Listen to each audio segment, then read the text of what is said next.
और इसलिए किसानों को भ्रमित करके अपनी राजनीति चमकाने का घृणित प्रयास करें। मैं एक पत्र आपके सामने रख रहा हूं। यह पत्र है श्रीमान शरद पवार जी का, जो मुझे लिखा गया था,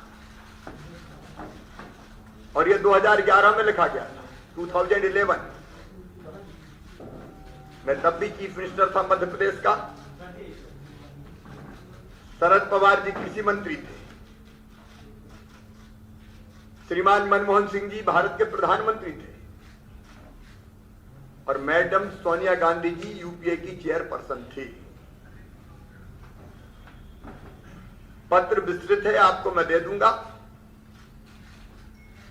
लेकिन इसकी केवल एक पंक्ति मैं पढ़ना चाहता हूं जो मुझे पवार साहब ने लिखी थी। माय डियर शिवराज सिंह जी, उसके सेकंड पैरे की एक महत्वपूर्ण लाइन आपके सामने पढ़ रहा हूं।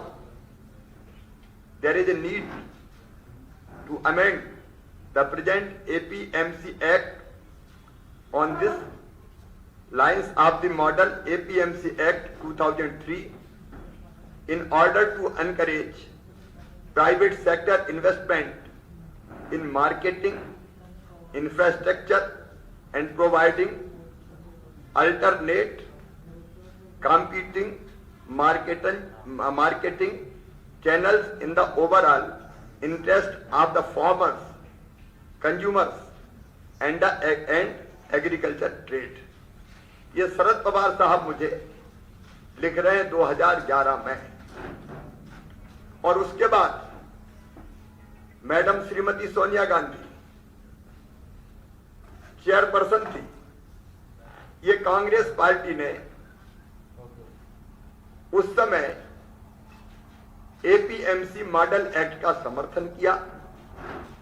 मैडम की सहमति थी, मनमोहन सिंह जी की सहमति थी, वो प्रधानमंत्री थे।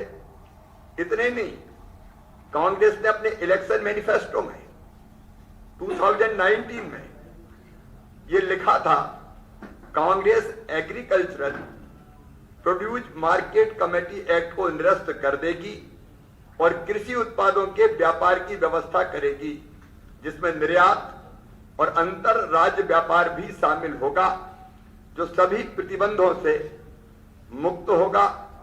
उनका ये घोषणा पत्र आप अब भी उनकी वेबसाइट पे देख सकते हैं। ये बातें उनकी मैनिफेस्टो के पेज नंबर 17 के पॉइंट नंबर 11 में दर्ज है। कांग्रेस ने अपने मैनिफेस्टो में वादा किया था, वह एसेंशियल कमोडिटीज एक्ट को खत्म कर उसकी जगह ECA 1955 के नाम से नया कानून लेकर आएगी। इसे भी उनके मैनिफेस्टो के पेज नंबर 18 में देखा जा सकता है। इतने ही नहीं, 27 दिसंबर 2013 को कांग्रेस के पूर्व अध्यक्ष राहुल गांधी जी ने, जिनको यह पता नहीं होता कि प्याज जमीन के नीचे उगती कि ऊपर उगती है, उनने यह कहा था कि APMC एक्ट के तहत फलों और सब्जियों को डीलिस्ट कर देंगे। मगर आज जब हमारी सरकार वही काम कर रही है, तो कांग्रेस किसानों को भड़काने का काम कर रही है। अब जो चीज APMC मॉडल एक्ट में है, मैं उसका उल्लेख भी आपसे करना चाहता हूं। APMC एक्ट में किसानों को मंडी के बाहर अपनी फसल बेचने का प्रावधान किया है। अभी किया है, मोदी जी की सरकार ने भी किया है, लेकिन एग्जैक्ट यही बात कांग्रेस आज नहीं वर्षों से कहती रही है। इसमें व्यापारी को पूरे प्रदेश में कहीं भी फसल खरीदने के लिए एक लाइसेंस दिए जाने का प्रावधान है, जो बात वर्षों से कांग्रेस कहती रही है। मनमोहन सिंह जी, सोनिया गांधी जी, राहुल गांधी जी, शरद पवार जी कहते रहे प्राइवेट मंडी खोलेंगे। ये प्रावधान करने की बात हमसे कहते थे चिट्ठी में शरद पवार जी। अब प्राइवेट मंडी खोलने का प्रावधान है। किसान को उनकी उपज बेचने के एक से ज्यादा विकल्प होने चाहिए। वो वो चाहे तो मंडी में बेचे, चाहे मंडी के बाहर बेचे, वो किसी एक्सपोर्टर को बेचे, वो किसी फूड प्रोसेसर को बेचे, प्राइवेट मंडी में, इलेक्ट्रॉनिक ट्रेडिंग प्लेटफॉर्म पर, डायरेक्ट परचेज सेंटर पर, घर में, खेत में, कहीं भी बेचे। ये शरद पवार कहते थे मॉडल एपीएमसी एक्ट को लागू करने के लिए हमसे, और यही बात जब आज एनडीए की सरकार ने की तो अब कांग्रेस विरोध कर रही है। एक राज्य से दूसरे राज्य में फसल को ले जाने पर मंडी शुल्क ना लगे, ये एपीएमसी एक्ट, मॉडल एक्ट में प्रावधान था जिसको हमें लागू करने की बात करते थे। अब ये लागू किया गया है। पता नहीं कांग्रेस को क्या हो गया, एकदम यू टर्न ले लिया, पूरी तरह से पलट गई। और इतने ही नहीं, मोदी जी ने, हमारी मोदी जी की सरकार ने नए अधिनियमों में उपरोक्त प्रावधानों को सम्मिलित किया है। ये सभी प्रावधान किसानों के पक्ष में है। 2011 में, आज से 10 साल पहले, मनमोहन सिंह जी की सरकार द्वारा कृषि मंत्री शरद पवार द्वारा यह पत्र लिखा गया था जो मैंने आपको बताया है। एक और तथ्य मैं आपके सामने रखना चाहता हूं। 2013 में यूपीए की सरकार ने देश के सहकारिता मंत्रियों की एक कमेटी बनाई थी। महाराष्ट्र के सहकारिता मंत्री हर्षवर्धन पाटिल जी की अध्यक्षता में, और इस कमेटी को कृषि क्षेत्र में सुधार के लिए अपने सुझाव देने थे। तो इस कमेटी ने भी, और योजना आयोग के द्वारा भी, 2011 में योजना आयोग के द्वारा, बाद में इस कमेटी ने कृषि उत्पाद या फसल के अंतर्राज्यीय व्यापार के लिए अनुशंसा की गई थी और एक अधिनियम बनाए जाने की बात कही थी। 2014 में भी लोकसभा चुनाव के ठीक पहले फल एवं सब्जी को एपीएमसी एक्ट या मंडी अधिनियम से डिनोटिफाई करने का निर्णय कांग्रेस शासित राज्यों ने लिया था। 11वीं पंचवर्षीय योजना के दौरान योजना आयोग के वर्ष 2011 की प्रकाशित रिपोर्ट में मॉडल एपीएमसी एक्ट 2003 में कॉन्ट्रैक्ट फार्मिंग को लागू करने का प्रावधान था। योजना आयोग के एग्रीकल्चर मार्केटिंग के वर्किंग ग्रुप ने सन 2011 का प्रतिवेदन द्वारा असेंशियल कमोडिटी एक्ट के प्रावधानों को केवल आपात स्थिति, इमरजेंसी में लागू करने की अनुशंसा की थी। अब ये सब वो बातें हैं जो आज तीनों किसान कानूनों के माध्यम से बीजेपी की सरकार ने, एनडीए की सरकार ने की है। अब मुझे ये समझ में नहीं आया, श्रीमती सोनिया गांधी जवाब दें। मैं श्रीमती सोनिया गांधी जी से पूछना चाहता हूं, मैं श्री मनमोहन सिंह जी से पूछना चाहता हूं, उनको भी अपना मुंह खोलना पड़ेगा, जवाब देना पड़ेगा। मैं राहुल गांधी जी से पूछना चाहता हूं, मैं शरद पवार जी से पूछना चाहता हूं। तब एपीएमसी मॉडल एक्ट लागू करने के लिए आप जमीन और आसमान एक कर रहे थे। आज जब किसानों के हित में ये कानून बना दिए गए तो आप जमीन को सर पे उठा के घूम रहे हैं, भारत बंद का समर्थन कर रहे हैं, एकदम यूटर्न। ये पाखंड नहीं है क्या? ये धोखा नहीं है क्या? ये फरेब नहीं है क्या? ये बेईमानी नहीं है क्या? ये सस्ती राजनीति नहीं है क्या? ये किसानों के नाम पे अपने आप को जीवित कर ले राजनीतिक रूप से, इसके प्रयास नहीं है क्या? इसका जवाब मैडम आपको देना पड़ेगा, शरद पवार जी आपको भी देना पड़ेगा। आप एमएसपी की बात करते हैं, मैं आज कह रहा हूं, प्रधानमंत्री जी ने एक बार नहीं अनेक बार साफ साफ ये कहा है, एमएसपी किसी भी कीमत पर खत्म नहीं होगी, एमएसपी जारी रहेगी। और इसी साल अलग अलग 6 फसलों के एमएसपी बढ़ाए गए हैं। सोनिया गांधी जी, ये भी जान लीजिए मनमोहन सिंह जी और राहुल बाबा भी, आप कितना खरीदते थे एमएसपी पे और हम अनाज कितना खरीदते?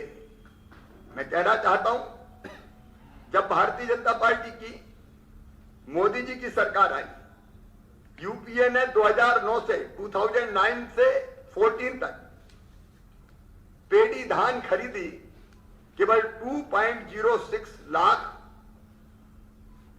करोड़ रुपए की, और एनडीए ने खरीदी 2014 से 19 के बीच 4.95 लाख करोड़, 240% की वृद्धि उसमें हुई। यूपीए के समय गेहूं खरीदा गया 1.68 लाख करोड़ का, एनडीए ने खरीदा 2.97 लाख करोड़ का। दलहन पल्सेस अगर उसके बाद ऊपर जाए तो यूपीए ने खुद केवल खरीदी 645 करोड़ रुपए की, एनडीए ने 49,000 करोड़ रुपए की खरीद की। तिलहन, ऑयल सीड और कोपरा यूपीए ने केवल 2,460 करोड़ रुपए की खरीदी और एनडीए की सरकार ने 25,000 करोड़ रुपए की खरीदी। अब ये एमएसपी के नाम पे किसानों को भ्रमित करने का प्रयास कर रहे हैं। कांग्रेस पार्टी और राष्ट्रवादी कांग्रेस पार्टी के साथ डीएमके, जो आज कृषि सुधार कानूनों का विरोध कर रही है और इसी मुद्दे पर भारत बंद का समर्थन कर रही है, लेकिन यही डीएमके 2016 के विधानसभा चुनाव में कृषि सुधार बिल को अपने घोषणा पत्र में शामिल कर चुकी है। उसमें डीएमके ने वादा किया था कि सरकार में आने पर वो किसानों को राष्ट्रीय और अंतर्राष्ट्रीय बाजार उपलब्ध कराने के लिए एपीएमसी एक्ट में संशोधन करेगी, ताकि किसान बिना किसी बिचौलिए के अपनी उपज को अधिक दाम पर बेच सके। और इसके लिए उसने comprehensive agriculture produce marketing exchange बनाने का भी वादा किया था। आम आदमी पार्टी के नेता अरविंद जी तो बिना पैंदी के लोटे हैं, कब किधर खिसक जाए इसका कोई भरोसा नहीं है। आज भारत बंद का आगे बढ़ बढ़ के समर्थन कर रहे हैं, लेकिन दिल्ली में 23 नवंबर को ही ये कानून लागू के लिए कार्य करने के लिए अधिसूचना जारी कर दी गई। अब पलट के विरोध कर रहे हैं। एक स्वराज पार्टी के योगेंद्र यादव है, वो मोदी जी से सवाल पूछते थे। एनडीए की सरकार बनने के 3 साल बाद उन्होंने आरोप लगाया था कि मोदी सरकार ने एपीएमसी एक्ट को लेकर कुछ नहीं किया। तब वो एपीएमसी एक्ट को लेकर कुछ नहीं किया ये आरोप लगा रहे थे। आज किसानों के नाम पे राजनीति चमकाने का काम कर रहे हैं और आवश्यक वस्तुओं की सप्लाई भी दिल्ली को बंद करने की बात कर रहे हैं। अकाली दल ने भी 12 दिसंबर 2019 को एग्रीकल्चर पर स्टैंडिंग कमेटी की रिपोर्ट में अकाली दल के सांसदों ने कहा था एपीएमसी भ्रष्टाचार और राजनीति का अड्डा बन चुकी है, वहां बिचौलियों और दलालों का बोलबाला रहता है। यही नहीं, उन्होंने कहा था कि एपीएमसी किसानों के हित में नहीं है। और 3 जून 2020 को जब इस पर ऑर्डिनेंस लाया गया, तब भी अकाली दल सरकार के उस फैसले के साथ था।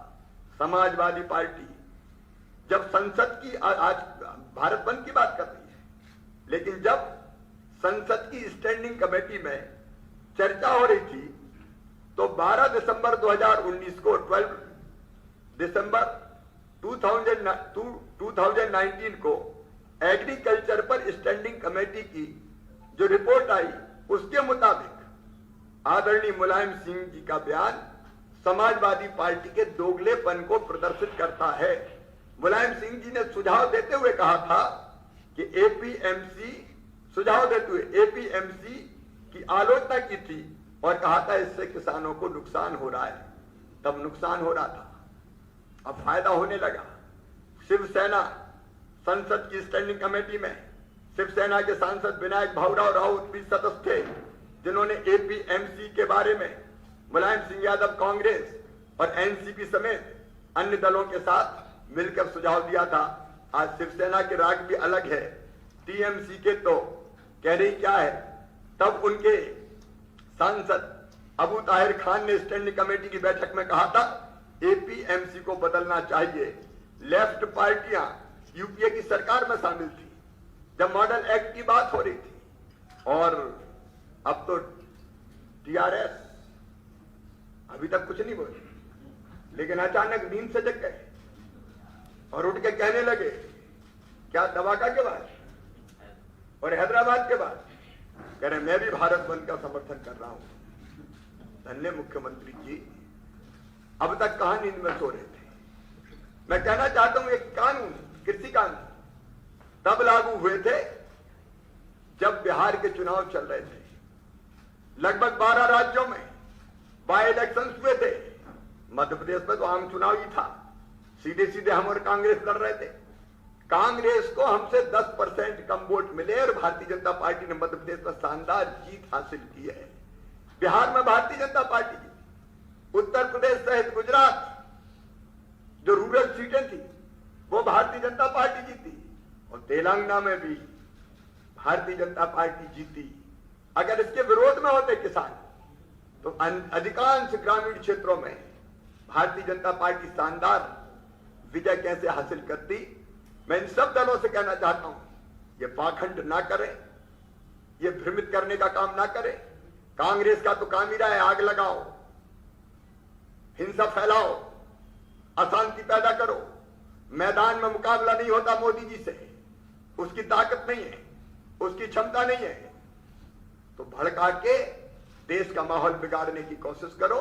और इसलिए कल भारत बंद का आह्वान का, अच्छा वो कहा भी नहीं इसे, किसान नेता ये कह रहे हैं हम किसी पॉलिटिकल पार्टी का इंटरफेरेंस नहीं चाहते, लेकिन मान ना मान मैं तेरा मेहमान, इसी बहाने घुस जाओ, भारत बंद में शामिल हो जाओ और देश में अव्यवस्था फैलाओ। मैं इन दलों की कड़ी निंदा करता हूं। जहां तक किसानों का सवाल है, सरकार के द्वार किसानों के लिए सदैव खुले हैं। हमारे कृषि मंत्री और बाकी मंत्री लगातार चर्चा कर रहे हैं और चर्चा करके समाधान निकालने का प्रयास कर रहे हैं। मैं फिर कहता हूं जोर देकर, ये तीनों किसान कानून किसानों के हित के लिए बनाए गए हैं, चर्चा के लिए द्वार खुले हैं। लेकिन जो लोग भारत बंद का समर्थन जो पॉलिटिकल पार्टीज कर रही हैं, उनकी मैं घोर निंदा करता हूं और उनसे कहता हूं कि ऐसी राजनीति उनके आधार को नहीं बढ़ा पाएगी। और तेलंगाना में भी यहां के मुख्यमंत्री समझ लें, जनाधार तोड़ता हुआ देख के, भारतीय जनता पार्टी को आगे बढ़ता हुआ देख के अब उनके पसीने छूट रहे हैं, इसलिए वो भारत बंद का समर्थन कर रहे हैं। इसके पहले ये मुद्दा उनके दिमाग में ही नहीं था। मैं उनकी भी निंदा करता हूं। मुझे तो इतनी कहना था। Any questions? We can have it one after another, please. You can raise your hand and then we can have a question. Yeah. जी Mahesh ji. When UK was in power, you opposed the APMC Act amendments. You given statement that nobody should not come to our state and sell their project in our no, state. ये बात बिल्कुल सच नहीं है। हमने APMC model act का कभी विरोध नहीं किया। आप जो बात कह रहे हैं वो गलत संदर्भ में किसी ने बताई। कुछ बिचौलिए जो किसान नहीं थे वो गलत ढंग से पेड़ी लाने की कोशिश कर रहे थे। मैंने उनके बारे में कहा था कि किसान के अलावा अगर कोई बिचौलिया इधर उधर से कोई पीडीएस का खरीद ले ले सस्ता और उसको मंडी में बेचने जाए समर्थन मिनिमम सपोर्ट प्राइस पे, तो केवल उसका मैंने विरोध किया था कि ऐसे लोगों को हम बर्दाश्त नहीं करेंगे। Ashish. One second. Ashish. Shivraj ji, ये किसान जो हैं जो पंजाब से लेकर अभी दिल्ली के सीमा के पास राज्य में बैठे हैं, काफी लंबे समय से उनका कहना है कि हम करीब 10 से 15 दिनों से सरकार से बातचीत करने की कोशिश कर रहे, सरकार हमारे पास नहीं है। आज आपकी एक प्रेस कॉन्फ्रेंस हो रही है हैदराबाद में, हमने देखा दूसरे भारतीय जनता पार्टी शासित राज्य के मुख्यमंत्री भी प्रेस कॉन्फ्रेंस कर रहे थे। क्या लगता है कि कहीं ना कहीं किसानों को डायरेक्टली आप लोगों के अप्रोच करने में समय आप लोगों ने सही समय पर उनको अप्रोच नहीं किया, इसलिए अभी आपके मीडिया के सामने आपको बात करना। देखिए, पूरे देश में कहीं किसान आंदोलन नहीं है। जिन राज्यों में किसान आंदोलन है, पंजाब और हरियाणा, विशेषकर पंजाब, उन किसानों से लगातार सरकार बात कर रही है, चर्चा कर रही है, उनके सुझाव मांग रही है और बातचीत से इस समस्या का समाधान कर लेगी। लेकिन अचानक ये नींद से जगे कांग्रेस एंड कंपनी और भारत बंद में कूद पड़े, हम उनके चेहरे बेनकाब कर रहे हैं। एमएसपी कानून बनाने में क्या आपत्ति? एमएसपी जारी रहेगी। पहले भी एक्ट में कानून का कोई प्रावधान नहीं था। कानून बनाने की मांग किसान कर रहे हैं, आपको आपत्ति क्या है कानून बनाने में? एमएसपी भारतीय जनता पार्टी ने साफ कहा है, एक बार नहीं अनेक बार। प्रधानमंत्री जी ने कहा है, कृषि मंत्री ने कहा है, मैंने आंकड़े बताए हैं आपको कि कांग्रेस के समय, यूपीए के समय कितना खरीदते थे, आज कितना खरीदते हैं। इसी साल 6 फसलों के दाम और बढ़ाए गए हैं, एमएसपी बढ़ाई गई है और इसलिए एमएसपी जारी रखने के लिए एनडीए की सरकार, भारतीय जनता पार्टी प्रतिबद्ध है। कानून का प्रावधान पहले भी नहीं था। किसान को डर है, कॉर्पोरेट के हाथों से ठगा जाएगा, इसीलिए वो कानून बनाने कोई सवाल ही पैदा नहीं होता जब तक भारतीय जनता पार्टी कोई किसान को नहीं ठग सकता। सर, मेरा क्वेश्चन ये था कि जो यहाँ के सीएम है, जो लॉकडाउन करने की बात कर रहे हैं, तो ये इनकी चाल है या फिर पब्लिक को फिर से जो नुकसान होगा तो इसका कैसा होगा आगे? जैसा किसान को भी जो मुश्किलात सामना करना नहीं, लॉकडाउन क्या कोरोना को लेके बट है ये मेरी बंद की बात कर रहे हैं, बंद की यार नहीं, ये देखिए, मुझे तो ये लगता है कि अभी तक वो नींद में थे। अब जब हैदराबाद में भारतीय जनता पार्टी 12 गुना ज्यादा सीटें जीत गई, दुबाका की सीट जीत गई, तो उनको लग रहा है कि उनके पांव के नीचे से जमीन खिसक रही है। सिंहासन खाली करो कि भाजपा आती है और इसलिए भाजपा का हर स्तर पर विरोध करना है, इसलिए अचानक वो मैदान में आ गए। मुझे तो इसके अलावा कुछ नहीं लगता। एक और सवाल सर उनसे जुड़ा हुआ ही है मेरा। सीएम साहब ने अपने प्रेस कॉन्फ्रेंस चंडीगढ़ साहब ने बोला था कि वो एक यूनाइटेड फोरम दिसंबर महीने में सेकेंड वीक में सारे अपोजिशन के लीडर्स के साथ बैठ के बनाएंगे और मोदी सरकार की गलत नीतियों के खिलाफ अपोजिशन को इकट्ठा करेंगे। इसको कैसे देखते? अब तक नीति गलत नहीं थी। जब भाजपा तेलंगाना में बढ़ती नजर आ रही है और लग रहा है कि अगले विधानसभा चुनाव में तेलंगाना में भारतीय जनता पार्टी जीत जाएगी, तो अब सब नीति गलत रखने लगी। अब तो वो डूबते को तिनके का सहारा और ये सहारे ढूंढते फिर रहे हैं। अब तक जो है टीआरएस यूपीए इंडिया का सपोर्ट करते हैं, अब एकदम अपोज होने का रीजन क्या है? देखिए, मैं भारत बंद पे जो इनका स्टैंड है, मैंने उसकी बात की है कि एकदम नींद से कैसे जागे। And Shivraji is here to address the national issues. Can you please ask those questions in relation to the farm laws, please?